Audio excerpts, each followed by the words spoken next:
Adapun jenis-jenis limbah berdasarkan dari wujudnya itu ada dibagi di 3 macam, yaitu padat, cair, dan juga gas. Kalau padat adalah limbah yang berbentuk padat, contohnya limbah pasar, kotoran hewan atau manusia, limbah padat industri, atau belotong dari proses pengolahan tebu menjadi gula dan lain sebagainya. Sedangkan limbah cair itu merupakan limbah yang berada dalam fase cair. Contohnya adalah air bekas pencucian, air buangan usaha laundry, limbah cair yang berasal dari industri, limbah cair tahu, dan lain sebagainya. Adapun limbah gas adalah limbah yang berada dalam fase gas, yang biasanya diperoleh dari hasil pembakaran. Contohnya limbah yang dikeluarkan dari cerobong asap pabrik pengolahan kertas misalnya, atau pengolahan dari industri lainnya. Nah, itu merupakan jenis-jenis limbah berdasarkan wujudnya. Yang kedua, berdasarkan dari senyawa limbahnya terbagi atas dua, yaitu limbah organik maupun limbah anorganik. Nah, kalau limbah organik merupakan limbah yang mengandung senyawa-senyawa organik atau yang berasal dari makhluk hidup seperti hewan ataupun tumbuhan. Adapun contohnya itu tinja, kertas, limbah rumah jaga hewan, limbah pasar yang jenisnya dedaunan atau sayur sisa dan lain sebagainya. Sedangkan limbah anorganik adalah limbah yang banyak mengandung senyawa anorganik yang biasanya cenderung lebih sulit ditangani dibandingkan dengan limbah organik. Nah, contoh dari limbah anorganik ini yaitu kayak kaca, plastik, logam berat, besi tua, dan lain sebagainya. Atau boleh juga dikatakan limbah organik merupakan limbah dari yang hidup, sedangkan limbah anorganik adalah limbah dari benda-benda mati.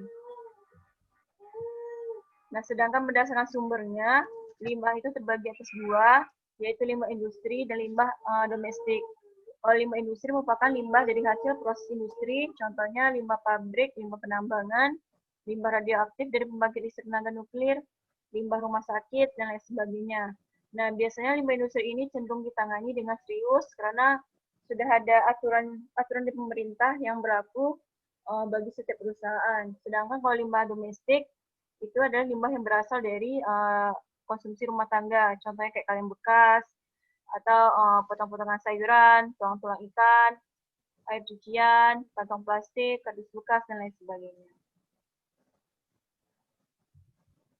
Berdasarkan sifatnya, jenis limbah itu terbagi atas dua, yaitu limbah biasa dan limbah B3. Limbah biasa adalah jenis limbah yang tidak menyebabkan kerusakan secara serius pada skala kecil dan jangka panjang. Sedangkan kalau limbah B3, namanya B3 ya, limbah berbahaya dan beracun. Nah, itu merupakan limbah yang dapat menyebabkan sangat serius ataupun keracunan meski pada jumlah yang kecil dengan skala pendek atau jangka pendek maupun jangka panjang. Nah, contoh limbah B3 itu adalah limbah berisiko korosif, mudah meledak, mudah terbakar,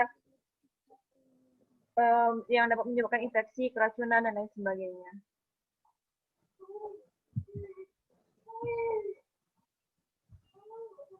Nah, berdasarkan karakternya, limbah itu terbagi atas tiga, yaitu karakter fisik, karakter kimia, dan karakter biologi. Nah, kalau karakteristik fisik itu biasanya pada bentuknya padat, lalu baunya khas, suhunya tinggi atau rendah, warnanya seperti apa, dan kekeruhan. Kalau yang kimia itu kayak bahan-bahan organik, BOD, DO, COD, pH, logam berat. Sedangkan kalau karakteristik biologi itu dia biasanya digunakan untuk mengukur kualitas air, terutama air yang dikonsumsi sebagai air minum dan air bersih. Nah, contoh dari karakteristik biologi itu biasanya kandungan dari mikroorganisme. Kalau karakteristik fisik itu dapat dilihat oleh mata. Kalau karakteristik kimia itu biasanya tidak bisa dilihat oleh mata. Sedangkan kalau karakteristik biologi juga tidak kasat mata yang tidak dapat dilihat oleh mata. Karena ukurannya sangat kecil atau mikro. Contoh kalau karakteristik biologi yang pada air minum atau bersih itu biasanya bakteri E. coli. Tuh. Nah, dari segi pemanfaatan, yang paling sering digunakan dalam pengolahan limbah itu biasanya menggunakan prinsip 4R, atau sekarang sudah ada 6R ya. Yang paling sering 4R, reduce, reuse, recycle, dan replace. Nah, adapun langkah dari kalau kita daur ulang, itu biasanya adanya pemisahan, lalu adanya penyimpanan, dan adanya pengiriman atau penjualan. Nah, kalau pemisahan biasanya dipisah antara limbah-limbah yang bisa didaur ulang kembali atau dimanfaatkan kembali dengan limbah-limbah yang tidak dapat dimanfaatkan kembali atau harus dibuang ke tempat pembuangan. Nah, setelah dipisahkan, yang kedua, bahan yang dapat didaur ulang tadi disimpan dalam kotak yang tertutup, diusahakan kotak yang hanya berisi satu jenis material limbah tertentu. Maksudnya sudah diklasifikasikan, misalnya kertas bekas, botol bekas, dari kisah-kisah, atau misalnya kaca-kaca, atau misalnya barang-barang apa kayak baterai-baterai. Nah, itu biasanya sudah dipisah-pisahkan atau dikelompok-kelompokkan sesuai dengan jenisnya. Nah, lalu setelah dikelompok-kelompokkan tadi, sudah disimpan, baru nanti dikirimkan atau dijual kembali. Kalau misalnya kayak kertas-kertas itu kan dijual lagi ke yang pengumpul ya. Kalau misalnya yang bisa dijual lagi ke tempat, misalnya ke pabrik-pabrik yang membutuhkan material bekas sebagai bahan baku itu bisa dijual lagi atau dijual ke penampung atau pemulung. Nah, ada pun macam-macam limbah yang dapat berulang itu jenisnya yang pertama kertas, lalu belas. Belas itu maksudnya kaca ya, kaca yang bisa kayak botol kecap, botol sirup, gelas kaca. Nah, kalau misalnya aluminium, bahan terbuat dari aluminium, atau bahan-bahan yang berbahan dasar baja. Yang terakhir plastik. Nah, plastik ini juga biasanya dapat kalau plastik itu kan ada berbagai macam warna ya, baik yang ember plastik maupun plastik yang kantong asai atau kresek. Nah, biasanya kalau plastik yang warna hitam itu biasanya sudah hasil daur ulang berkali-kali.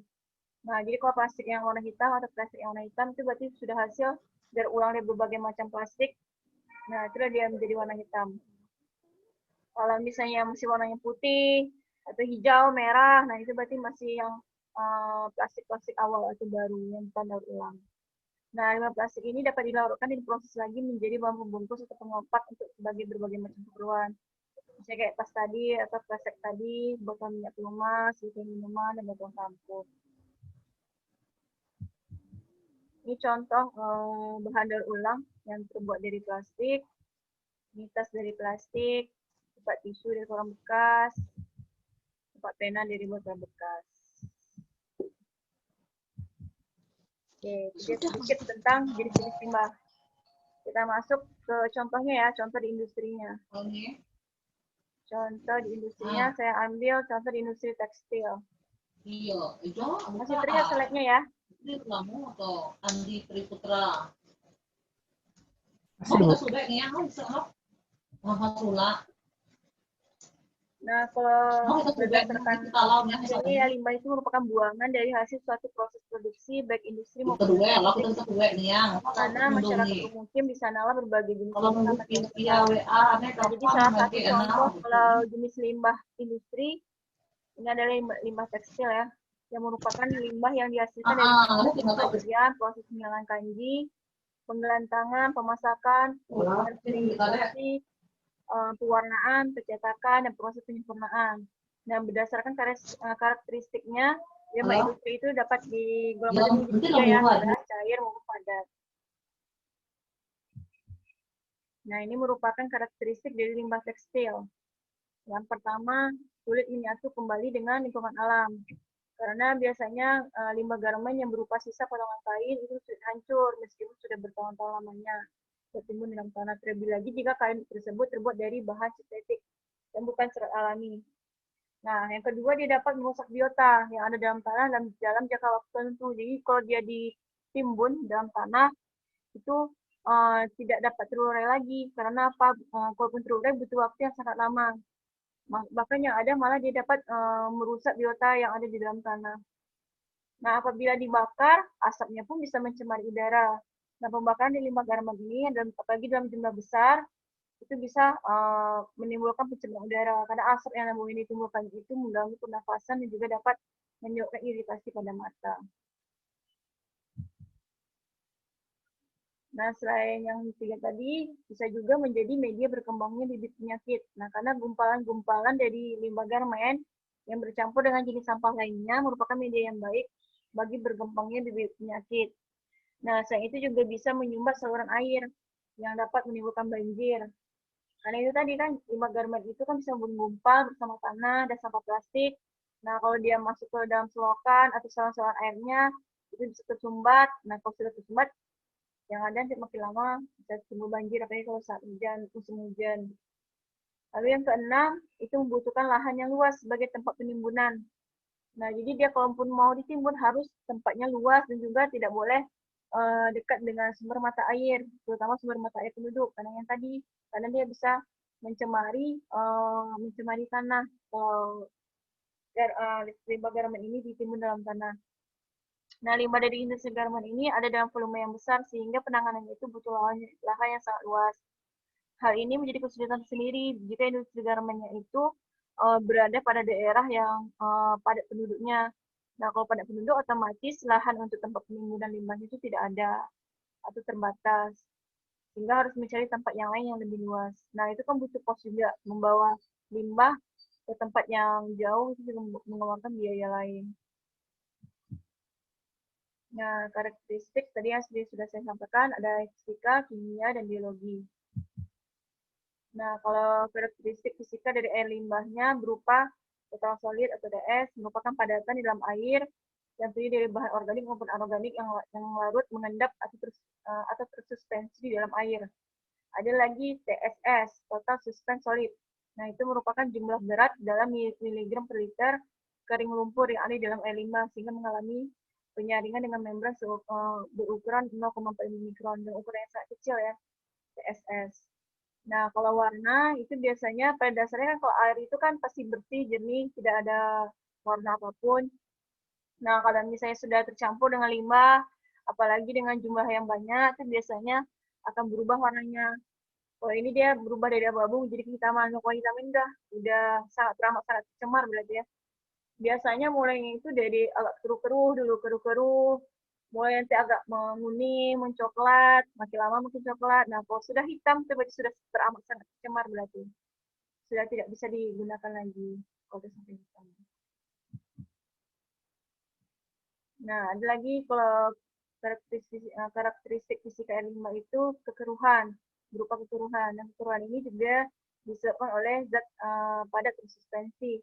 Nah, biasanya antara TSS ini dengan kekeruhan biasanya saling sinkron ya. Kalau TSS-nya tinggi, berarti kekeruhannya juga biasanya tinggi.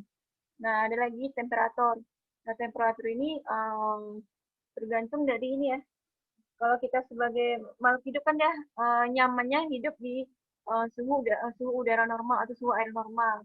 Sesuai dengan kondisi suhu yang ada di luar perairan. Nah, tapi kalau misalnya suhunya sudah terlalu tinggi atau terlalu rendah, nah itu juga akan mengganggu kehidupan di dalam air. Nah, yang keenam itu ada bau. Nah, bau ini juga selain juga masalah estetika, juga bisa menimbulkan masalah pernafasan, terutama bagi orang yang punya masalah dengan asma, contohnya. Nah, kalau karakteristiknya tadi ada BOD, COD, DO, dan logam-logam berat lainnya. Kalau BOD itu merupakan jumlah oksigen yang terlarut di dalam air. Nah, sedangkan kalau COD itu jumlah kebutuhan oksigen di dalam air yang digunakan untuk menguraikan pencemar yang ada di dalam air sungai atau badan air lainnya. Nah, kalau DO merupakan kadar oksigen terlarut yang dibutuhkan untuk respirasi aerob mikroorganisme. Nah, DO di dalam air ini sangat bergantung pada temperatur dan salinitas. Salinitas ini kadar ini ya, kadar garamnya, tingkat kegaramannya. Lalu yang keempat ada amonia, ada sulfida, ada derajat keasaman atau pH, ada logam berat.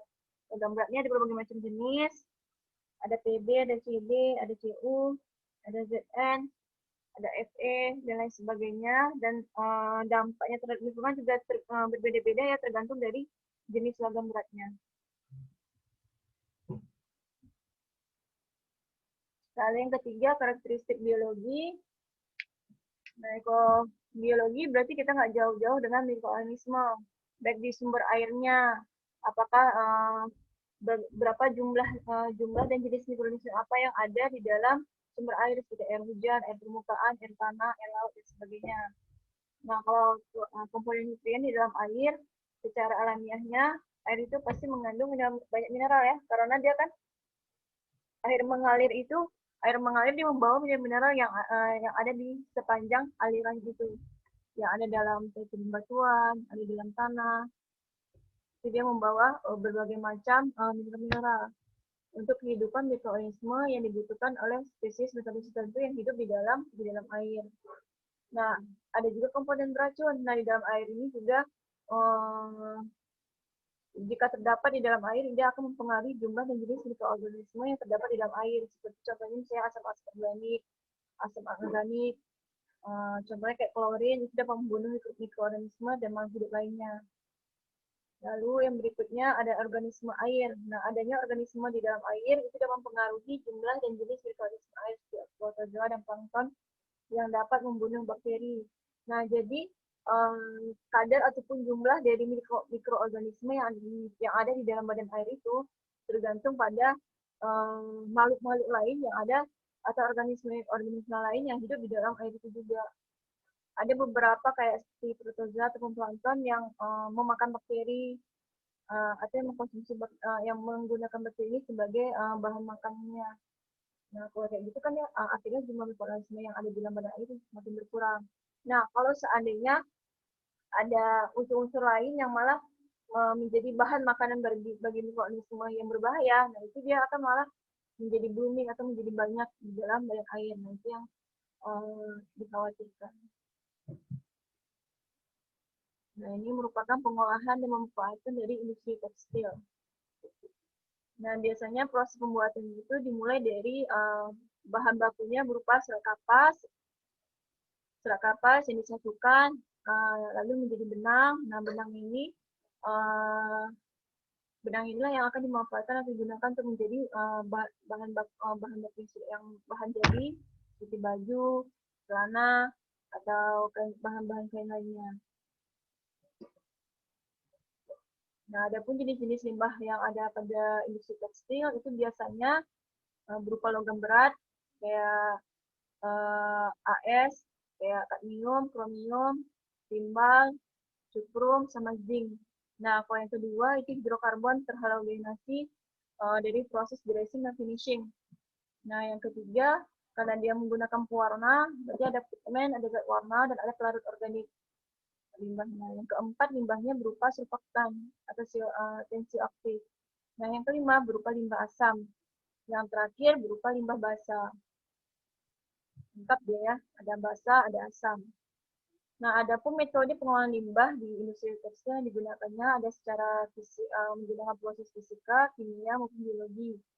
Nah, secara fisika, dia bisa melakukan pengolahan secara mekanis ataupun dengan atau tanpa dengan menambahkan bahan kimia. Nah, biasanya kalau secara fisika ini proses-prosesnya terdiri dari penyaringan, penghancuran, perataan air, penggumpalan, sedimentasi, pengapungan, dan filtrasi.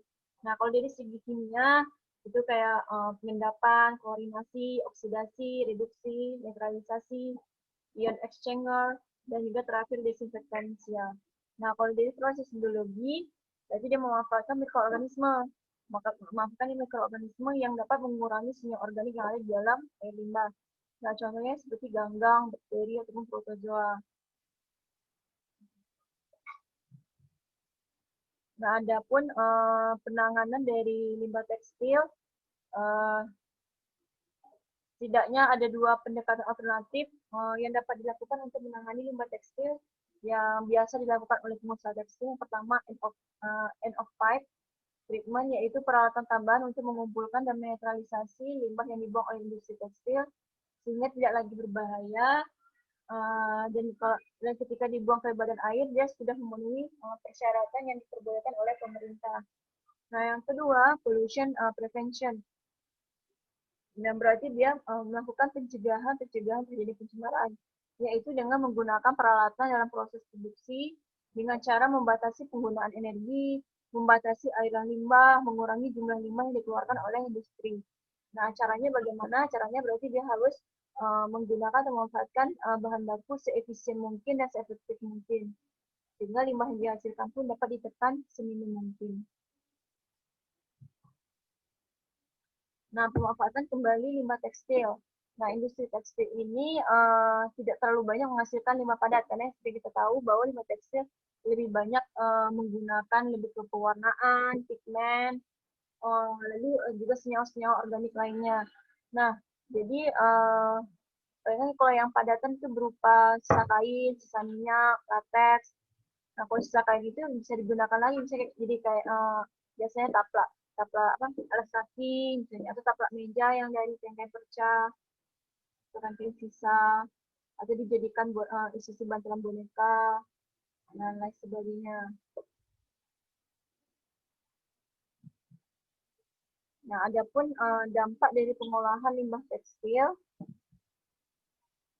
kalau dampak positif, otomatis bagi warga sekitar itu bisa menjadi mata pencarian mereka. Misalnya kayak tadi ya, kayak kain-kain perca tadi, kain-kain sisa tadi, kalau misalnya digunakan untuk bahan penyisir untuk boneka atau dijadikan alas kaki atau dijadikan atap meja. Nah itu kalau misalnya digunakan oleh masyarakat sekitar itu dapat meningkatkan atau dapat menjadi mata pencarian warga-warga di sekitarnya. Terus yang kedua, dengan adanya variasi-variasi berbagai macam model tadi, nah itu bisa menghasilkan pakaian-pakaian atau model terbaru. Nah, kualitas yang dihasilkan juga bisa diekspor ke luar negeri. Itu dampak positif dari adanya pengolahan limbah tekstil tadi. Nah, kalau dampak negatifnya, kalau misalnya limbahnya dibuang ke sungai, itu pasti otomatis memberikan dampak negatif bagi lingkungan. Sehingga apa? Sehingga sungai menjadi tercemar, airnya yang seharusnya bisa digunakan sebagai air minum atau kebutuhan sehari-hari itu bisa menjadi bau dan kotor. Lalu yang terakhir, jika warga ada yang menggunakan air sungai untuk kebutuhan sehari-hari, dikhawatirkan karena sudah tercemar tadi atau sudah terkontaminasi, dikhawatirkan nanti bisa terjangkit berbagai macam penyakit kulit seperti gatal-gatal dan lain sebagainya.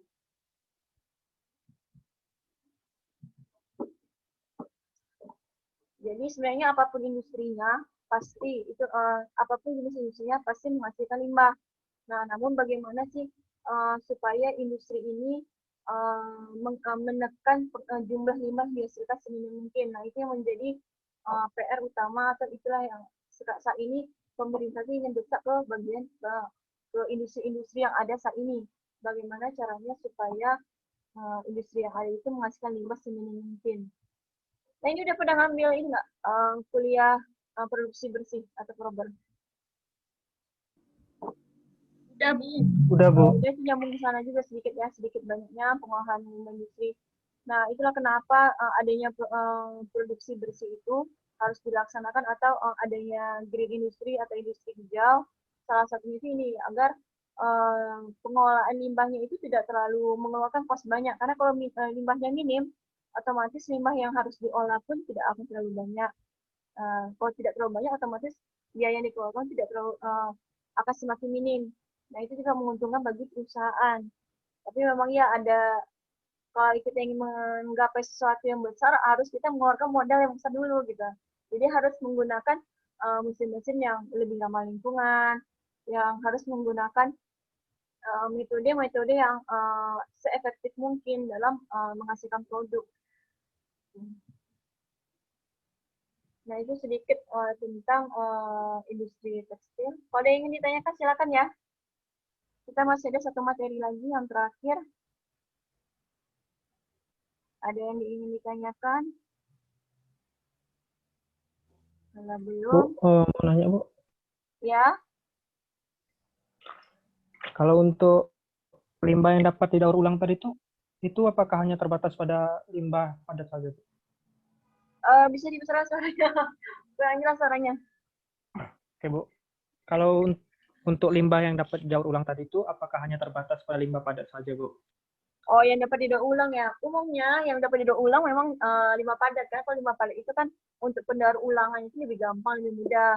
Kalau limbah cair, limbah gas, cara kita mendaur ulang itu kan kalau limbah cair itu yang bisa kita lakukan hanya melakukan penyaringan, lebih ke sana ya arah pengolahannya. Tapi kalau untuk daur ulang memang untuk limbah padat saja, nggak bisa untuk yang lain. Oke, makasih, Bu. Oke, kalau nanti nih habis waktunya kita nanti di linknya saya share ke itu ya, ke grup. Kita masuk ke materi. Ada pertanyaan lagi? Silakan kalau yang masih ada yang ingin ditanyakan, sebelum saya lanjut. Ada kunjungan industri nggak, Bu? Kunjungan industri. Nah, masalahnya kita pas lagi corona ini bisa mau nggak industri menerima kita? Itu sebenarnya. Kalau ada yang misalnya ada yang mau, ya silakan saya tidak ada nggak akan gitu ya. Malah sangat sangat bagus kalau kita ada kunjungan lapangan langsung, sangat dianjurkan malahan. Tapi kalau misalnya karena situasi sekarang ini kan kita sedang dalam keadaan pandemi ya, pandemi corona, khawatirnya dari pihak industri yang nggak mau terima kita itu aja. Tapi kalau misalnya ada link ke dalam, coba ditanyain aja nanti kalau memang apa bisa dikabari saya atau mungkin nanti ke Pak Yasdi nanti. Setelah Fadil. bagi ada yang link nanti silakan kabari aja ke saya atau nanti kalau misalnya waktu yang nggak cukup mungkin nanti ke Pak Yasdi saat berkunjung dengan Pak Yasdi mungkin nanti kunjungan lapangan. Tapi coba aja dicari dulu linknya kalau memang apa. Yang teman-teman ini yang senior-senior yang lagi apa nih? Ini yang angkat 2018 semua ya PLI ya? Ada yang 2017 kan? Ada, Bu. Nah, yang 2017 mungkin. Tapi kalau bisa yang jangan jauh-jauh ya, mesti di kota Jambi aja. Susah, Bu. Terima KP aja susah, Bu. Ya kan, jadi ya makanya saya agak ragunya untuk kunjungan ke industri. Untuk KP aja itu harus harus bisa pandai-pandai di dalamnya biar bisa tetap dikasih izin. Karena situasi kita pandemi inilah, jadi banyak kendala. Kalau enggak mungkin sangat saya anjurkan, pasti kita harus kunjungan lapangan, biar lebih nyambung lagi kan ceritanya, biar lebih tahu lagi, lebih paham secara langsung. Kalau ini kan kita hanya teoritis saja, nanti kalian tahunya nanti pas KP lah palingan kalau ya ngambilnya pun kalau bidang ini juga. Kalau misalnya di bagian industri atau pabrik, kalau misalnya di luar ini ya mungkin nggak juga ketemu. Kalau KP-nya di luar ini tentang ini ya, pembahasan. Ada lagi yang ingin ditanyakan?